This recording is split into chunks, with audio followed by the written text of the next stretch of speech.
Bonjour, dans cette vidéo je vais vous parler d'un outil très pratique, le raisonnement par récurrence. Mais comme ce raisonnement me rappelle un escalier, je vais vous faire partager un souvenir de voyage.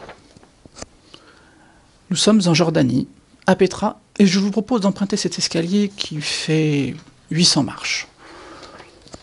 Pour vous motiver un petit peu, je vous montre qu'on va trouver en haut cet escalier. Ça s'appelle le monastère. Bon, comme il y a 800 marches, ça nous laisse le temps de parler de récurrence. D'abord, ça sert à quoi? Un raisonnement par récurrence. Ça sert à démontrer une proposition, mais pas n'importe quel type de proposition. Une proposition, je vous rappelle que c'est une phrase dont on peut dire si elle est vraie ou fausse. Par exemple, une proposition « il pleut ». Oui, effectivement, c'est une proposition dont on peut dire si elle est vraie ou fausse, mais on ne peut pas le démontrer par récurrence. Autre proposition, quel que soit x appartenant à R, x au carré est positif ou nul, c'est une proposition qui est vraie, certes, mais on ne peut pas la démontrer par récurrence. On peut démontrer par récurrence des propositions qui dépendent d'un entier n. Et je vous propose qu'on voit tout de suite un exemple. Je vous propose de découvrir le raisonnement par récurrence grâce à un exemple. Nous allons démontrer la proposition suivante. P de n, quel que soit n appartenant à n étoiles, 1 plus 2 plus jusqu'à n est égal à nn plus 1 sur 2. Le raisonnement par récurrence est composé de 3 étapes. Nous allons commencer par la première. La première étape, c'est ce qu'on appelle l'initialisation. En effet, je vous ai dit que le raisonnement par récurrence me faisait penser à un escalier. Imaginez qu'on ait ici un escalier avec un nombre infini de marches, qui vont correspondre pour chacune des marches à un entier. On va donc d'abord s'assurer que notre propriété est vraie à la première marche. C'est ce qu'on appelle l'initialisation. Alors allons-y, vérifions-le. Donc ici, on commence à n égale 1, puisqu'on demande de démontrer que la propriété est vraie, quel que soit n appartenant à n étoiles. Alors allons-y, P de 1, ça voudrait dire que 1 est égal à 1 multiplié par 1 plus 1 sur 2. Et c'est effectivement vrai. Donc, P de 1 est vrai. Et nous avons terminé la première étape.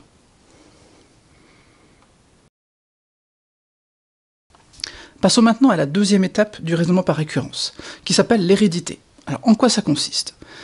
On va se fixer un n quelconque. On ne dit pas combien il vaut, mais on se le fixe.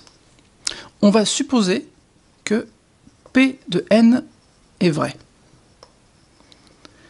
Et on va démontrer, c'est l'objectif, que P de n plus 1 est vrai. Alors allons-y, on va supposer que P de n est vrai. Donc ça veut dire que 1 plus 2 jusqu'à n est égal à n plus 1 sur 2. Ça veut dire quoi? P de n plus 1 est vrai. J'écris la proposition P de n plus 1. Je ne sais pas encore si elle est vraie. Donc ça voudrait dire qu'on aurait 1 plus 2 plus n plus n+1 est égal, je remplace ici n par n+1, donc ça ferait n+1 multiplié par n+2 sur 2. Ça, on ne sait pas encore si c'est vrai. Donc on va se servir de la première hypothèse, donc P de n, qui est vraie, pour démontrer la seconde ligne. Alors allons-y, on va calculer 1 plus 2 plus n plus 1. Je sais déjà que la première partie est égale à n plus 1 sur 2, puisque P de n est vrai, et j'ajoute n plus 1. Je mets tout sur le même dénominateur, donc j'ai n plus 1 plus 2 multiplié par n plus 1. Je poursuis mon calcul en mettant n plus 1 en facteur. Ça fait n plus 1 facteur de n plus 2 sur 2. Et c'est bien ce que je voulais démontrer. Donc, P de n plus 1 est vrai.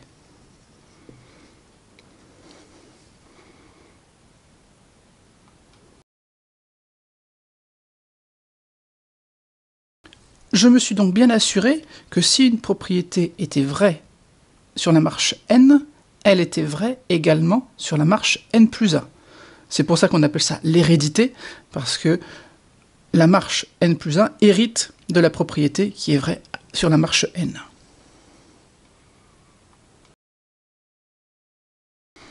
La troisième étape, c'est la plus facile, mais il ne faut pas l'oublier. C'est la conclusion. En effet, on a démontré que notre propriété était vraie à la première marche. On a démontré que si elle était vraie sur une marche numéro n, elle était vraie sur la marche suivante, n plus 1. Donc, conclusion. Quel que soit n appartenant à n étoiles, notre proposition P de n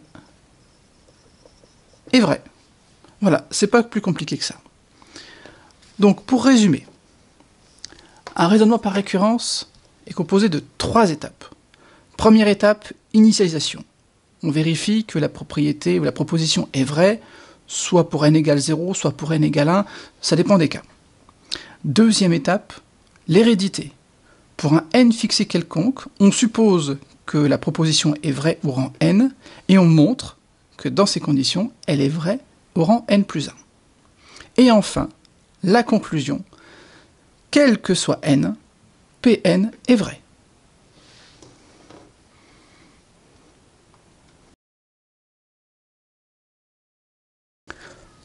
Maintenant, je vais vous faire un petit peu enrager en vous montrant que, en fait, on aurait pu arriver au même résultat sans raisonnement par récurrence.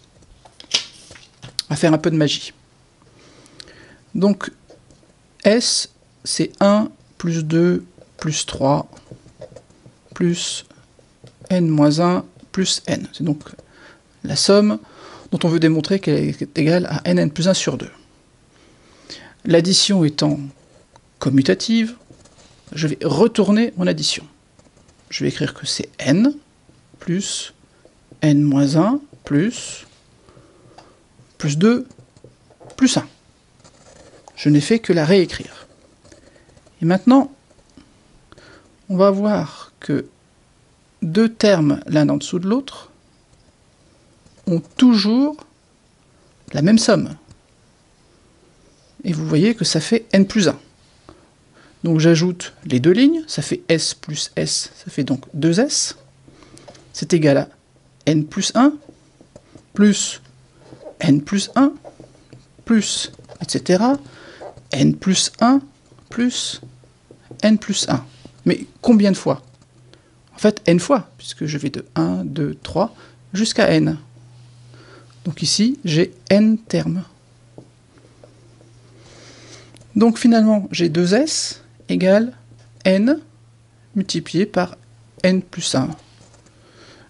Et donc s égale n plus 1 sur 2. Voilà, c'était pour vous faire enrager un petit peu. À bientôt!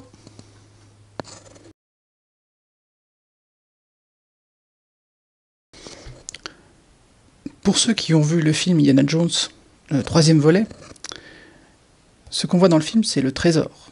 Moi, je vous ai emmené en haut de ces 800 marches, au monastère. Voilà, c'est tout. À bientôt!